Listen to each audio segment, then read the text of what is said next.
ఈరోజు 80వ స్వాతంత్ర దినోత్సవ వేడుకల సందర్భంగా ముఖ్యమంత్రి చంద్రబాబు నాయుడు గారి ఆదేశాలతో స్త్రీ శక్తి పథకాన్ని ప్రారంభించి ఒక సంవత్సర కాలం గడిచిన నేపథ్యంలో దానికి గుర్తుగా ఈరోజు మహిళలతో ఒక సభ జరగాలి. అందున ఏఎన్ఎంలు, ఆశా వర్కర్లు వీరందరితో ఈ కార్యక్రమాన్ని నిర్వహించమని ఆదేశాలు ఇచ్చిన నేపథ్యంలో ఈరోజు మనం ఇక్కడ ఈ కార్యక్రమాన్ని ఏర్పాటు చేసుకోవడం జరిగింది. ఈ కార్యక్రమానికి సభాధ్యక్షత వహించిన మార్కెట్ కమిటీ చైర్పర్సన్ శ్రీమతి సూర్యకుమారి గారికి, కార్యక్రమంలో ముఖ్య అతిథులుగా పాల్గొన్న తెలుగుదేశం పార్టీ నియోజకవర్గ ఇన్ఛార్జ్ మనోజ్ రెడ్డికి, జనసేన ఇన్ఛార్జ్ శ్రీ రావాడ్ నాగ్ గారికి, తెలుగుదేశం పార్టీ అనపర్తి నియోజకవర్గం పరిశీలకులు సురేష్ గారికి, వేదిక పైన ఉన్న కూటమి నాయకులకు, వేదిక ముందున్న కూటమి నాయకులకు, మహిళా మండళ్లకు, అదేవిధంగా మీడియా మిత్రులకు, వివిధ శాఖల అధికారులకు అందరికీ పేరు పేరున నా హృదయపూర్వక నమస్కారం. అందరికీ ముందుగా 80వ స్వాతంత్ర దినోత్సవ శుభాకాంక్షలు తెలియజేసుకుంటూ, ఎవరైతే ఈరోజు మనం మొట్టమొదటిసారిగా ఈ ఫంక్షన్ హాల్లో ఈ సమావేశం నిర్వహించుకోవడం జరుగుతూ ఉంది. ఈ ఫంక్షన్ హాల్ నిర్మాణం చేసి దీన్ని ఈరోజు ఆగస్టు 15 సందర్భంగా నా చేతుల మీదుగా ప్రారంభోత్సవం చేసి మన కార్యక్రమాన్ని, మన కూటమి కార్యక్రమాన్ని నిర్వహించుకోవడానికి అవకాశం కల్పించిన సత్యనారాయణ చౌదరి గారు ఎలియాస్ వేళంగి శ్రీని గారికి హృదయపూర్వకంగా అభినందనలు, శుభాకాంక్షలు, కృతజ్ఞతలు తెలియజేసుకుంటూ, మరి ఈరోజు ఈ కార్యక్రమం యొక్క ముఖ్య ఉద్దేశం మహిళలకి భద్రత, మహిళలకి ఆరోగ్యం, ఈ విషయాల పట్ల అవగాహన కల్పించాలి. తద్వారా భారతదేశంలో కానీ ఆంధ్రప్రదేశ్ రాష్ట్రంలో కానీ మహిళా శక్తిని ఒక జాతీయ శక్తిగా రూపొందించాలి అనే ఒక ఆలోచనతో చంద్రబాబు నాయుడు గారు ఈరోజు ఈ కార్యక్రమానికి శ్రీకారం చుట్టడం జరిగింది. ముఖ్యంగా కొంతమంది ప్రతిపక్ష నేతలు కానీ లేకపోతే ఇతర నాయకులు కానీ విమర్శలు చేయొచ్చు. ఏఎన్ఎంలు, ఆశా వర్కర్లు ఇటువంటి వారితో ఈ సమావేశం ఎందుకు నిర్వహిస్తూ ఉన్నారు, సామాన్య మహిళలతో నిర్వహించకుండా అనే ఆలోచన వారందరికీ కలగవచ్చు.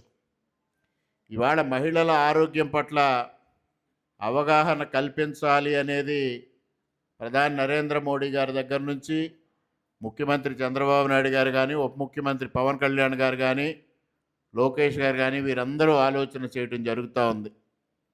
దానిలో భాగంగానే ఇప్పుడే ఎంపీపీ గారు మనకి వివరంగా చెప్పడం జరిగింది. హెచ్పివి వ్యాక్సిన్ ఇవాళ క్యాన్సర్ ఒక మహమ్మారిలాగా మనల్ని వేధిస్తున్న విషయాన్ని మీ అందరూ గ్రహించాల్సిన అవసరం ఉంది.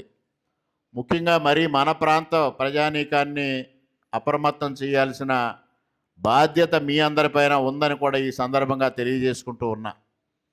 ఇవాళ జాతీయ స్థాయిలో క్యాన్సర్ రేటు 6%. ఆ 6 అంటే 100 మందికి పరీక్షలు నిర్వహిస్తే 6గురికి క్యాన్సర్ ఉండే పరిస్థితిని చూస్తూ ఉన్నాం. కానీ మన ప్రాంతంలో అది 10%గా నమోదవుతూ ఉంది. ఎందువల్లంటే ఇటీవల కాలంలో మనకు బలభద్రాపురం గ్రామంలో క్యాన్సర్ ఎక్కువగా ఉంది అనే ఆలోచనతో ప్రభుత్వాన్ని అలర్ట్ చేయడం, ప్రభుత్వం క్యాంప్ నిర్వహించడం, ఆ తదుపరి బసవతారకం క్యాన్సర్ ట్రస్ట్ ఆధ్వర్యంలో మనం ఒక ఉచిత వైద్య శిబిరాన్ని ఏర్పాటు చేయడం, మరలా ఇటీవల కాలంలో మా తండ్రి గారు దివంగత మూలారెడ్డి గారి వర్ధంతి సందర్భంగా కూడా క్యాన్సర్ క్యాంప్ కండక్ట్ చేయడం కూడా సందర్భాల్లో 10% యావరేజ్గా మనం చూసాం. బసవతారకం వాళ్ళు నిర్వహించిన రోజున 380 మందికి టెస్టులు నిర్వహిస్తే అందులో దాదాపుగా 36 మందికి క్యాన్సర్ పాజిటివ్ రావడం జరిగింది. మొన్న 51 మందికి టెస్టులు నిర్వహిస్తే అందులో 5గురికి పాజిటివ్ రావడం జరిగింది. ఇది చాలా ప్రమాదకరమైన పరిస్థితిలో ఉంది. ఇటువంటి నేపథ్యంలో ఈరోజు వైద్య సిబ్బంది, మీరందరూ మహిళలకి అవగాహన కల్పించాల్సిన అవసరం ఉంది. 14-15 సంవత్సరాల వయసు కలిగిన పిల్లలందరికీ prevention is better than cure అనేది మనందరికీ తెలిసిన నానుడి వైద్య శాస్త్రంలో. దానికోసం హెచ్పివి వ్యాక్సిన్ ఏదైతే ఉందో ఆ వ్యాక్సిన్ని ఇవ్వడం ద్వారా మనం క్యాన్సర్ని ప్రివెంట్ చేసే దిశగా ముందుకు వెళ్ళడం జరుగుతూ ఉందనేది కూడా ఈ సందర్భంగా తెలియజేస్తూ ఉన్నా. ఇంకా దీనిపైన హెచ్పివి వ్యాక్సిన్ పైన అనేక పరిశోధనలు జరుగుతూ ఉన్నాయి, ఆల్మోస్ట్ ఫైనలైజ్ అయినాయి. పెద్ద వయసు వాళ్ళకు కూడా ఈ వ్యాక్సిన్ వేసి సర్వైకల్ క్యాన్సర్ నిరోధించవచ్చని, అదేవిధంగా పురుషుల్లో కూడా ఈ వ్యాక్సిన్ ఇవ్వడం ద్వారా మహిళలకి సర్వైకల్ క్యాన్సర్ సోకకుండా చేయడంలో ఇవాళ ప్రభుత్వం ముందంజ వేసే దిశగా ముందుకు వెళ్తూ ఉంది. పురుషులకు ఎందువలన సర్వైకల్ క్యాన్సర్ వ్యాక్సిన్ వెయ్యాలి అనే ఆలోచన చాలామందిలో కలగొచ్చు.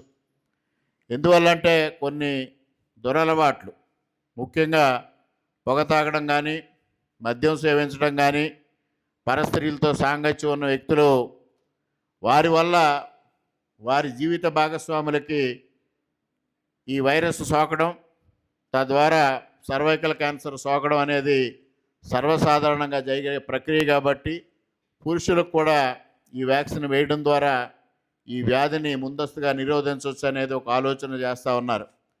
ఇటువంటి నేపథ్యంలో ప్రతి ఒక్కరికి అవగాహన కలగాలి. పూర్వం కలరా కానీ మసూచి కానీ వచ్చినప్పుడు వ్యాక్సిన్స్ ఏ విధంగా వేశారో ఆ రోజులో కూడా ప్రజల్లో భయాందోళనలు నెలకొని ఉండే పరిస్థితి ఉండేది. ఆ భయాందోళనలు ఇవాళ తొలగిపోయాయి. అవగాహన కలిగించడం ద్వారా మనం ఆ భయాందోళనలు తొలగించి తప్పనిసరిగా ప్రతి ఒక్కరు ఈ వ్యాక్సిన్ తీసుకునే విధంగా మనం వారిలో అవగాహన కలిగించాలి. అదేవిధంగా ఇతర జీవనశైలి వ్యాధుల పట్ల పూర్తి స్థాయిలో అవగాహన కలిగించాలి. ఇటీవల నరేంద్ర మోడీ గారు వికసిత భారత్ 2047 అంటూ ఉంటే చంద్రబాబు నాయుడు గారు స్వర్ణాంధ్ర 2047 అని మాట్లాడడం జరుగుతూ ఉంది, లేదా వికసితాంధ్ర 2047 అని మాట్లాడడం జరుగుతూ ఉంది.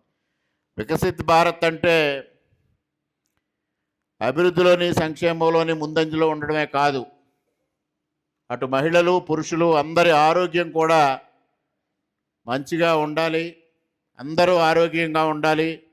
అప్పుడు మాత్రమే వికసిత్ భారత్ లక్ష్యం నెరవేరుతుందనే ఏకైక లక్ష్యంతో ఈరోజు ఈ కార్యక్రమాలు తీసుకోవడం జరుగుతుంది.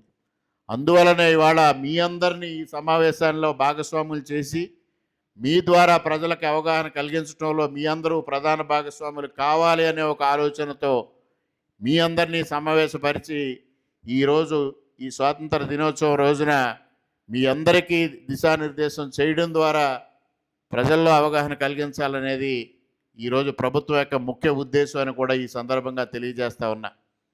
అదేవిధంగా మహిళలకి కూటమి ప్రభుత్వంలో దక్కుతున్న ప్రాధాన్యత, గత ప్రభుత్వంలో దక్కని ప్రాధాన్యత, గత ప్రభుత్వంలో జరిగిన అవమానాలు, గత ప్రభుత్వంలో జరిగిన హింసావాదం, ఇవన్నీ మీ అందరికీ తెలుసు.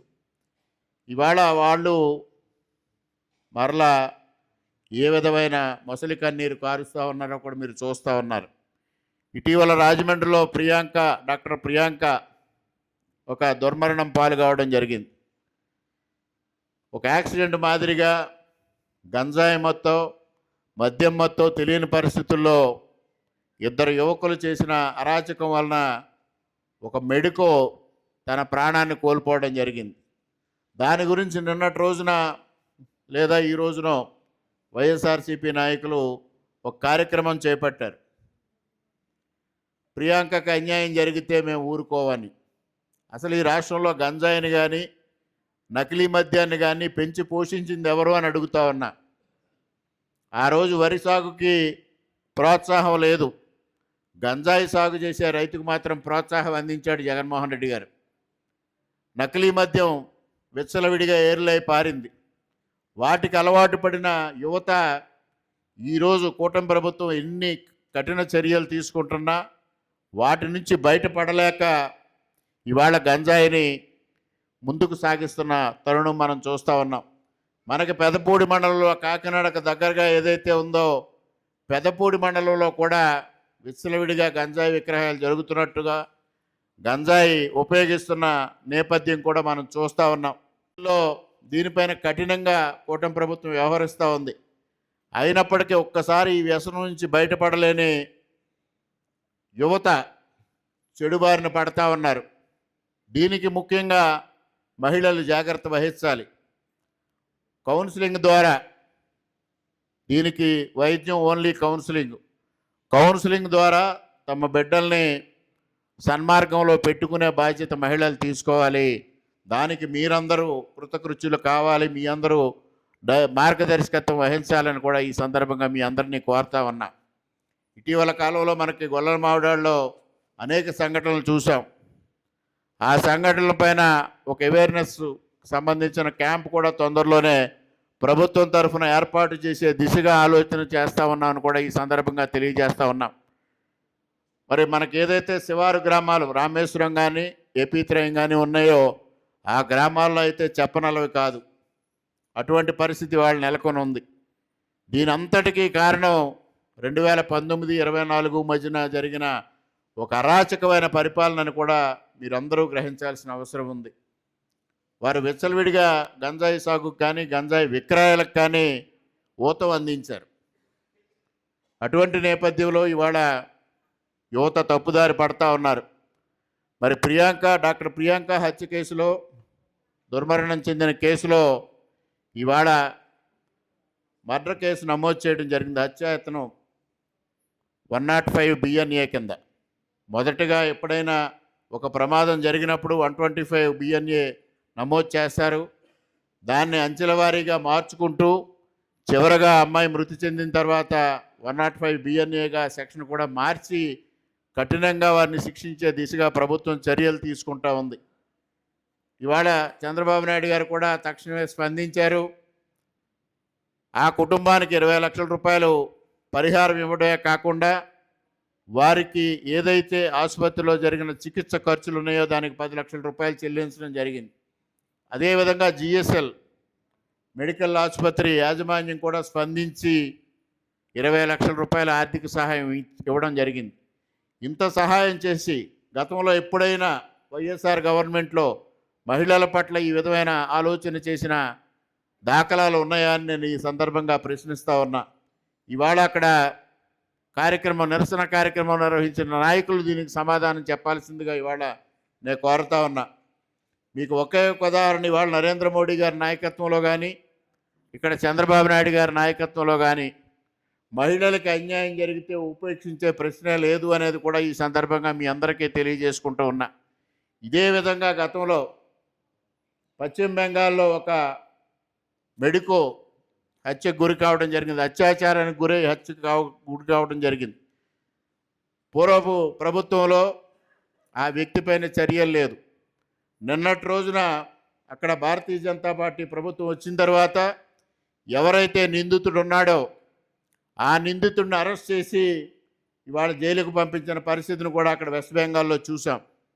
ఈ విధంగా అక్కడ కేంద్ర ప్రభుత్వంలో కానీ ఇవాళ రాష్ట్ర ప్రభుత్వంలో కానీ కఠినమైన చర్యలు మహిళల పట్ల ఏదైనా అత్యాచారాలు చేసినా అఘాయిత్యాలు చేసినా ఇవాళ వైసీపీ నాయకులు ప్రశ్నిస్తూ ఉన్నారు దిశా చట్టం గురించి.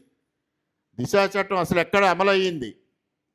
దిశా చట్టం పేరు చెప్పి ఇక్కడ చట్టం చేసి కేంద్ర ప్రభుత్వానికి పంపిస్తే వీరు లోపభూయిష్టంగా చేసిన దిశా చట్టాన్ని తిరిగి వెనక్కి పంపించడం జరిగింది. అందువలన ఇవాళ ప్రభుత్వం ఆ రోజు దిశ పోలీస్ స్టేషన్లను ఏర్పాటు చేశారు. ఎక్కడా చట్టం లేదు. సాధారణంగా జరిగిన అప్పుడు IPC ఇప్పుడు BNA ఇండియన్ పెనల్ కోడ్ ప్రకారంగానే ఆ రోజు శిక్షలు అమలు జరిగాయి తప్పించి దిశా చట్టం అంటూ ప్రత్యేకంగా ఒక సెక్షన్ని ఆ రోజు ఏర్పాటు చేయాల. ప్రజల్ని ముఖ్యంగా మహిళల్ని మభ్యపెట్టే దిశగా ఆ రోజు దిశా చట్టం రూపొందించాము అన్నారు. వాళ్ళు ప్రశ్నించటం, వాళ్ళ హయాంలో జరిగిన అక్రమాలని గుర్తు చేసుకోకుండా గురువింద గింజ సామెతలాగా వారందరూ మాట్లాడడం జరుగుతూ ఉంది. ఇవాళ మహిళా శక్తి మనకి ఒక పరంపర కొనసాగుతూ వస్తూ ఉంది. మన అనాది కాలం నుంచి భారతీయ సనాతన సంస్కృతిలో మహిళలకి పెద్దపీట వేయటం జరిగింది. ఏనాడు పురాణ కాలం నుంచి ఆధునిక కాలం వరకు ప్రతి సందర్భంలోని భారతీయ సంస్కృతి మహిళలకే పెద్దపీట వేసిందనేది కూడా ఈ సందర్భంగా మీరు గ్రహించాల్సిన అవసరం ఉంది. ఆనాడు రామాయణంలో రాముడికి ఎంత పాత్ర ఉందో సీతమ్మకు కూడా అంతే పాత్ర ఉంది. ఆ విధంగా రూపకల్పన జరిగింది. మనకి కవుల్లో కూడా కవయిత్రులుగా మొల్ల కానీ ఇటువంటి మహానుభావులు మహిళలు పెద్దపీట వేయడం జరిగింది. ఈ విధంగా ఆధునిక కాలం కానీ చారిత్రక కాలం కానీ పురాణ కాలం కానీ మూడింటిని తీసుకున్న మహిళలకే పెద్దపీట వేయడం జరిగింది. చంద్రబాబు నాయుడు గారు ముఖ్యమంత్రిగా వచ్చిన తర్వాత మొట్టమొదటిగా డ్వాక్రా వ్యవస్థను ఏర్పాటు చేయడం జరిగింది. ఈ డ్వాక్రా వ్యవస్థ ద్వారా మహిళలకు ఏదైతే ఆర్థిక స్వావలంబన చేకూర్చాలి, తద్వారా పురుషులపైన ఆధారపడకుండా స్వయంగా వారు కొంత సంపాదించుకోవడమే కాకుండా పొదుపు ఏ విధంగా చెయ్యాలి, తద్వారా కుటుంబాన్ని ఏ విధంగా ఆర్థికంగా బలోపేతం చేసుకోవాలనేది మహిళల్లో ఉండే ఆలోచన ఆ రోజు పెంపొందించడం. ఇవాళ నరేంద్ర మోడీ గారు ప్రధానమంత్రిగా వచ్చిన తర్వాత ఈ డ్వాక్రా పథకాన్ని కేంద్ర ప్రభుత్వంగా మొత్తం భారతదేశానికి విస్తరించి ఇవాళ అనేక కార్యక్రమాల్ని కేంద్ర ప్రభుత్వం అమలు చేయడం జరుగుతూ ఉంది. ఇవాళ ఇందాక మార్కెట్ కమిటీ చైర్మన్ గారు సూర్యకుమార్ గారు చెప్పినట్టుగా 20 లక్షల వరకు ఆర్థికంగా మిమ్మల్ని ఆదుకోవడం కోసం లక్ష దీదీ పథకం ద్వారా ప్రతి మహిళని లక్షాధికారిని చేయాలనే ఒక ఆలోచనతో కేంద్ర ప్రభుత్వం ముందుకు వెళుతూ ఉంది. అదేవిధంగా ఇవాళ మహిళలకి ఆరోగ్యం మీద పెద్దపీట వేసి ఇవాళ దాదాపుగా 1,50,00,000 మంది మహిళలకి దాదాపు ఒక్కొక్కరికి 10,000 రూపాయలు విలువ కలిగిన హెచ్పివి వ్యాక్సిన్ ఉచితంగా వేసే పథకాన్ని కూడా ఇవాళ కేంద్ర ప్రభుత్వం ప్రారంభించిందనే సంగతిని ఈ సందర్భంగా మీ అందరూ గ్రహించాల్సిన అవసరం ఉంది. ఈ విధంగా కేంద్ర రాష్ట్ర ప్రభుత్వాలు కలిసి ఇవాళ మహిళలకి పెద్దపీట వేయటమే కాకుండా ఇవాళ మహిళలు అన్ని రంగాల్లోని అభివృద్ధి సాధించే దిశగా వారికి ప్రోత్సాహం అందించడం జరుగుతూ ఉంది. ఇవాళ మనకు ఎక్కడ చూసినా మహిళలు ప్రతి రంగంలోని రాణించడం జరుగుతూ ఉంది. చివరికి అంతర్జాతీయంగా స్పేస్లో కూడా మహిళ వెళ్ళే పరిస్థితి ఇవాళ ప్రపంచంలో ఉంది అంటే మహిళలు ఏ విధంగా ముందంజలో ఉన్నారో మనం ఆలోచన చేయాల్సిన అవసరం ఉంది. ఆపరేషన్ సింధూర్లో 2 మహిళలు ఇవాళ పాకిస్తాన్ ఉగ్రవాదుల్ని మట్టుబెట్టిన పరిస్థితిని భారతీయ వీర సైనికుల జరసన ఇవాళ మహిళలను చేర్చిన ఘనత నరేంద్ర మోడీ గారికి దక్కిందని కూడా ఈ సందర్భంగా మీకు తెలియజేస్తా ఉన్నా. ఇటువంటి నేపథ్యంలో మీ అందరూ కూడా మహిళల్లో ఒక అవగాహన కల్పించాలి, మహిళలకు ఆరోగ్యం పట్ల అవగాహన కల్పించాలి. తద్వారా మహిళలు ఆరోగ్యంగా ఉంటే సమాజం ఆరోగ్యంగా ఉంటుంది. మహిళలు చదువుకుంటే సమాజం చదువుకున్నట్టే. అలాగే మహిళలు ఆరోగ్యకరంగా ఉంటే సమాజం అంతా ఆరోగ్యకరంగా ఉంటుంది. తద్వారా కుటుంబం అంతా ఆరోగ్యకరంగా ఉంటుంది. అందువలనే ఇవాళ ఈ ప్రాథమిక ఆరోగ్య కేంద్రాలకు సంబంధించిన సిబ్బందితో ఈరోజు ఈ కార్యక్రమాన్ని ఏర్పాటు చేసుకోవడం జరిగింది. ముఖ్యంగా మన ప్రాంతంలో ఇవాళ ఆసుపత్రుల వ్యవస్థ ఏ విధంగా ఉందో మీ అందరికీ తెలుసు. ముఖ్యంగా 100 పడకల ఆసుపత్రి మన తూర్పుగోదావరి జిల్లాలో రాజమండ్రి జీజీహెచ్ జనరల్ హాస్పిటల్ తర్వాత ఏకైక 100 పడకల ఆసుపత్రి అనపర్తి 100 పడకల ఆసుపత్రి అనేది కూడా ఈ సందర్భంగా మీకు తెలియజేస్తా ఉన్నా. దాన్ని ఇవాళ ఒక కార్పొరేట్ రంగానికి ధీటుగా ఇవాళ తీర్చిదిద్దిన ఘనత ఇవాళ కూటమి ప్రభుత్వాన్ని కూడా ఈ సందర్భంగా తెలియజేసుకుంటూ ఉన్నా. ఇవాళ అక్కడికి వెళ్ళిన రోగి సంతృప్త స్థాయి ఏ విధంగా ఉందో ఒక్కసారి మీరు గమనిస్తే, అక్కడ ఏ విధంగా వైద్య సేవలు అందించడం జరుగుతూ ఉందో మీ అందరికీ తెలిస్తే అతి తక్కువ ఖర్చుతో ఇవాళ మన నియోజకవర్గంలో మనం ఇవాళ వైద్యం అందించే పరిస్థితి వచ్చింది. మండపేట నుంచి ఇతర ప్రాంతాల నుంచి కూడా అనపర్తి 100 పడకల ఆసుపత్రికి వచ్చి వైద్యం చేయించుకునే దిశగా ప్రతి ఒక్కరూ వెళ్తూ ఉన్నారు. దీన్ని మనం సంపూర్ణంగా వినియోగించుకొని అదేవిధంగా ఇటీవల కాలంలో కొన్ని పిహెచ్సిలు కూడా అదనంగా మనం మంజూరు చేసుకున్నాం. అక్కడ కూడా ఇప్పుడు పెదపూడి కమ్యూనిటీ హెల్త్ సెంటర్ అక్కడ కూడా సంతృప్తి స్థాయి అత్యద్భుతంగా ఉంది. వైద్య సేవలు కాకినాడ జనరల్ ఆసుపత్రికి తగ్గి అందరూ సిహెచ్సికి వచ్చే పరిస్థితి పెదపూడి సిహెచ్సిలో ఉంది.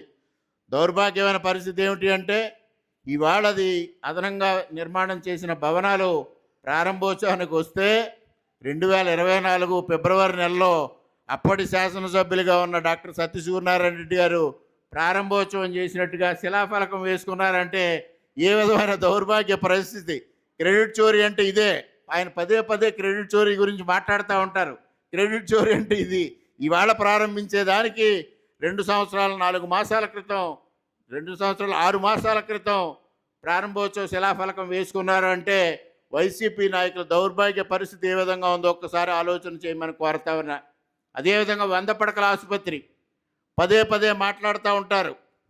2019లో చంద్రబాబు నాయుడు గారి నాయకత్వంలో ఆ రోజు ఏదైతే హెచ్ఆర్ శాంక్షన్ చేశారో 100 పడకల ఆసుపత్రికి, దాని ఆధారంగానే వారు వద్దన్నా కూడా కేంద్ర ప్రభుత్వం 100 పడకల ఆసుపత్రి మంజూరు సాకారం అయ్యింది. ఆ రోజు సూర్యనారాయణ రెడ్డి గారు ఇక్కడ 100 పడకల ఆసుపత్రి వద్దనుకున్నారు. ప్రైవేట్ ఆసుపత్రులకు పోటీగా తయారైతే వారి ఐఎంఏకి ఇబ్బంది వస్తుందనేది వారు సాక్షాత్తు అనేక ఐఎంఏ సమావేశాల్లో మాట్లాడారు.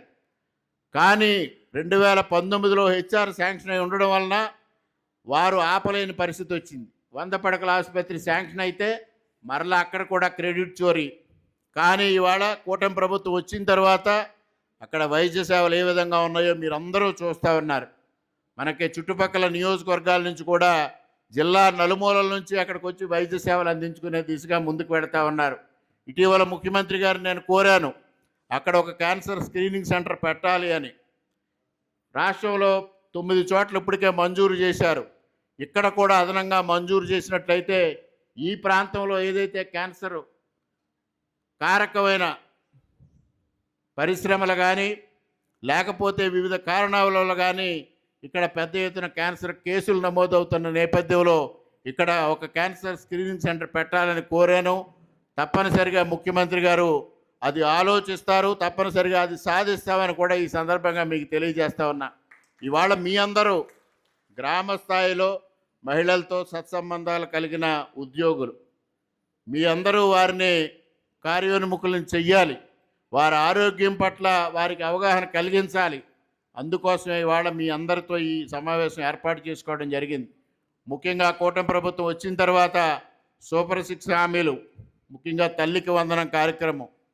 ఇంతకుముందే ఇవాళ ఉదయం ఎక్కడో కార్యక్రమంలో చెప్పారు, తల్లికి వందనం అని పెట్టారు. బిడ్డ గురించి కాకుండా తల్లి గురించి ఆలోచించి చంద్రబాబు నాయుడు గారు ఆ పథకం బిడ్డలదైనా తల్లి పేరు పెట్టారు అని ఒక మహిళ ఉదయం ఎక్కడో మేము ఇండిపెండెన్స్ డే సెలబ్రేషన్తో చేసినప్పుడు ఒక మహిళ చెప్పడం జరిగింది. ఆ విధంగా చంద్రబాబు నాయుడు గారు ఇవాళ మహిళల కోసం ఆలోచన చేసి అనేక కార్యక్రమాలు, ఇవాళ స్త్రీశక్తి పథకం ఉచిత బస్సు పథకాన్ని అమలు చేయడం జరుగుతూ ఉంది. ఇవాళ దానివల్ల బంధుత్వాలు కూడా ఒక గాఢానుబంధంగా మారే పరిస్థితి వచ్చింది. గతంలో బస్ ఛార్జీలు భరించో లేకపోతే ప్రయాణ ఖర్చులు భరించో ఒక ఆడపడుచింటికో ఒక అత్తగారింటికో ఒక అమ్మగారింటికో వెళ్ళాలంటే ఆలోచన చేసే మహిళ ఇవాళ ఊరికనే ఒకసారి తల్లిని చూసి రావాలన్నా, ఆడపడుచుని చూసి రావాలన్నా, అత్తగారిని చూసి రావాలన్నా, ఇంకో సోదరిని చూసి రావాలన్నా సునాయాసంగా వెళ్ళి వచ్చే పరిస్థితి ఏర్పడింది. ఒక ఆత్మీయ అనుబంధాన్ని కుటుంబాల మధ్యన ఏర్పరిచిన ఘనత ఇవాళ స్త్రీశక్తి పథకానికి దక్కిందనేది కూడా ఈ సందర్భంగా మీకు తెలియజేస్తా ఉన్నా. దేవాలయాల సందర్శనకు వెళ్ళే మహిళలు కంఫర్టబుల్గా ప్రయాణం చేసి దేవాలయ సందర్శన చేసి వస్తూ ఉన్నారు. ఈ విధంగా అనేక విధాలుగా మేలు జరిగింది ఈ స్త్రీశక్తి పథకం ద్వారా. మరి మొట్టమొదటిగా ప్రభుత్వం వచ్చిన సంవత్సరంలోనే వైసీపీ నాయకులు విమర్శలు చేశారు, సూపర్ 6 కార్యక్రమాలు ఏమి చేస్తూ ఉన్నారు అని. ఇవాళ సూపర్ 6 కార్యక్రమాలు అన్నీ అమలు జరుగుతూ ఉంటే వారికి మింగుడు పడని పరిస్థితి వచ్చింది. రకరకాల మాటలు మాట్లాడుతూ ఉన్నారు. గతంలో రోడ్ల పరిస్థితి ఏ విధంగా ఉండేది, మహిళల భద్రత ఏ విధంగా ఉండేది, ఇవాళ రోడ్లు చక్కగా రూపుదిద్దుకున్నాయి. మౌలిక వసతులు కల్పించడం జరుగుతూ ఉంది. ఆసుపత్రులను అభివృద్ధి చేయడం జరుగుతూ ఉంది. ఎక్కడికక్కడ ప్రజల అవసరాలను తీరుస్తూ సంక్షేమ కార్యక్రమాలు అమలు చేస్తూ ఒక పక్క ఆర్థిక పరిస్థితిని లోటు బడ్జెట్ నుంచి ఇవాళ సంపద సృష్టించే దిశగా చంద్రబాబు నాయుడు గారు ప్రయత్నం చేయడం జరుగుతూ ఉంది. కేంద్ర ప్రభుత్వం ఇవాళ సంపూర్ణమైన సహకారం అందిస్తూ ఉంది. 80 సంవత్సరాలు అయింది స్వతంత్రం వచ్చి. ఈ రోజు వరకు ఎప్పుడూ ఆంధ్రప్రదేశ్ ప్రభుత్వానికి అందనంత సహకారం ఇవాళ కేంద్ర ప్రభుత్వం ద్వారా ఆంధ్రప్రదేశ్ ప్రభుత్వానికి అందుతూ ఉందనేది కూడా ఈ సందర్భంగా తెలియజేస్తా ఉన్నా. నరేంద్ర మోడీ గారి సహకారంతో ఇక్కడ చంద్రబాబు నాయుడు గారు, పవన్ కళ్యాణ్ గారు, అదేవిధంగా నారా లోకేష్ గారు, ఈ త్రిమూర్తులు నరేంద్ర మోడీ గారి సహకారంతో ఈ రాష్ట్రాన్ని అత్యద్భుతంగా ప్రగతి పథంలో నడిపిస్తూ ఉన్నారు. ఇవాళ పారిశ్రామిక ప్రగతి ఏ విధంగా ఉందో ఆలోచన చేయండి. ఇవాళ నిరుద్యోగ భృతి ఇవ్వలేదని వైఎస్ఆర్సీపీ నాయకులు మాట్లాడుతూ ఉన్నారు. ఇవాళ ఉద్యోగాల కల్పన దిశగా కూటమి ప్రభుత్వం కృషి చేస్తూ ఉంది. ముఖ్యంగా ఇవాళ పరిశ్రమలు, భారతదేశానికి 100 పరిశ్రమలు వస్తే అందులో 25 పరిశ్రమలు ఆంధ్రప్రదేశ్ రాష్ట్రానికి వస్తూ ఉన్నాయి. ఎప్పుడైనా ఒక పరిశ్రమలు రావాలి అంటే ఒక సుస్థిరమైన ప్రభుత్వం రాష్ట్రంలో ఉంది అనే ఒక ఆలోచన వారికి వస్తే తప్పనిసరిగా పారిశ్రామికవేత్తలు రాష్ట్రానికి వస్తారు. ఈ ప్రభుత్వం మరికొంతకాలం కొనసాగుతుందనే ఒక ఆలోచన వచ్చినప్పుడు మాత్రమే ఒక పారిశ్రామికవేత్త రాష్ట్రంలో పెట్టుబడి పెడతాడు. ఇవాళ కూటమి ప్రభుత్వం పైన పారిశ్రామికవేత్తల్లో, పెట్టుబడిదారుల్లో ఆ విధమైన ఒక అచంచల విశ్వాసం ఉంది. ఆంధ్రప్రదేశ్ ప్రజానీకం పవన్ కళ్యాణ్ గారు చెప్పినట్టుగా ఈ రాష్ట్రంలో కూటమి ప్రభుత్వాన్ని మరొక 10-15 సంవత్సరాలు కొనసాగిస్తారు. అందువల్ల మనం ఈ రాష్ట్రంలో పెట్టుబడి పెట్టినా మన పెట్టుబడులకి డోకా లేదు అనే ఒక విశ్వాసంతో వారందరూ వచ్చి పెట్టుబడులు పెడతా ఉన్నారు. అది మీరు అందరూ అర్థం చేసుకోవాల్సిన అవసరం ఉందని కూడా ఈ సందర్భంగా మీకు తెలియజేస్తా ఉన్నా. ఇవాళ వారు చెప్తున్నట్టుగా 2029లో వచ్చేది మేమే, పాలించేది మేమే అంటే ఇవాళ ఏ విధంగా గత 5 సంవత్సరాలు పాలించారో దానికి చెల్లుచీటి పలికారు ప్రజానీకం. ఇంకా మరలా భవిష్యత్తులో జగన్మోహన్ రెడ్డి అనే వ్యక్తిని మరలా ఎన్నుకునే పరిస్థితి లేదు అనేది సాక్షాత్తు వైసీపీ నాయకులే ఇవాళ చెప్తా ఉన్న పరిస్థితిని మనం చూస్తూ ఉన్నాం. అది ప్రజలందరూ ఆలోచన. ఆ ఆలోచనని అందిపుచ్చుకొని ఇవాళ కూటమి ప్రభుత్వం చేస్తున్న అభివృద్ధి సంక్షేమ కార్యక్రమాలు, సుపరిపాలనకి మీ అందరూ మద్దతు ఇవ్వాలని, ఇవాళ ప్రభుత్వం చేస్తున్న ఆరోగ్యం విషయంలో ఏ విధమైన అప్రమత్తత ఉందో దానికి మీరందరూ సహకరించమని ఈ సందర్భంగా మీ అందరినీ సవినయంగా కోరుకుంటూ మరొక మారు మీ అందరికీ 80వ స్వాతంత్ర దినోత్సవ శుభాకాంక్షలు తెలియజేసుకుంటూ మరొక మారు సత్యనారాయణ చౌదరి గారు వారికి ఈ ప్రారంభోత్సవం సందర్భంగా శుభాకాంక్షలు, ధన్యవాదాలు తెలియజేసుకుంటూ సెలవు తీసుకుంటున్నా. జై హింద్. మల్లమిల్లి రామకృష్ణారెడ్డి గారికి, అలాగే సభాధ్యక్షులు చిత్తూరు సూర్యకుమారి గారికి, వేదిక మీద ఉన్న ఇతర పెద్దలందరికీ కూడా పేరు పేరున నమస్కారాలు. అలాగే వేదిక ముందున్న మహిళా మనులందరికీ కూడా నమస్కారాలు. ముందుగా అందరికీ 80వ స్వాతంత్ర దినోత్సవ శుభాకాంక్షలు. ఈ కార్యక్రమం ఇక్కడికి నిర్వహించుకోవడానికి గల ముఖ్య కారణం ఏంటంటే, పోయిన సంవత్సరం ఇదే ఆగస్టు 15న మహిళలకి ఉచిత బస్సు స్టార్ట్ చేయడం జరిగింది. ఏదైతే అధిక మొత్తంలో మహిళలు కూడా ఆ ఉచిత బస్సు అనే పథకాన్ని ఉపయోగించుకోవడం, అలాగే తెలుగుదేశం పార్టీ ప్రభుత్వం ఇది వచ్చినప్పటి నుంచి కూడా ఏదైతే మహిళలకు ఇస్తున్న ఈ దీపం పథకం కానీ ఏదైతే స్కీమ్స్ ఉన్నాయో అవన్నీ కూడా ప్రతి ఒక్కరికి ఒకసారి మళ్ళీ తెలియజేయాలన్న ఉద్దేశంతో ఈ మీటింగ్ పెట్టడం జరిగింది.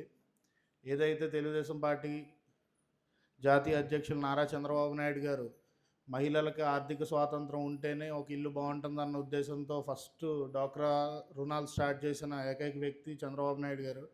ఏదైతే అలాగే మొన్న మహిళా బిల్లు పార్లమెంట్లో ఇదైనప్పటికీ కూడా మొన్న ఏదైతే మహానాడు జరిగిందో ఆ మహానాడు వేదికగా నారా లోకేష్ గారు కూడా పార్లమెంట్ బిల్తో సంబంధం లేకుండా వచ్చే జనరల్ ఎలక్షన్స్లో 33% రిజర్వేషన్ మహిళలకు కల్పిస్తామని డిక్లేర్ చేసిన ఏకైక పార్టీ తెలుగుదేశం పార్టీ. అదేవిధంగా మహిళలకి ఎప్పుడు తెలుగుదేశం పార్టీలో ఉన్నత గౌరవం లభిస్తుంది. అది మీ అందరికీ తెలియజేసుకుంటూ సెలవు తీసుకుందాం. Thank you.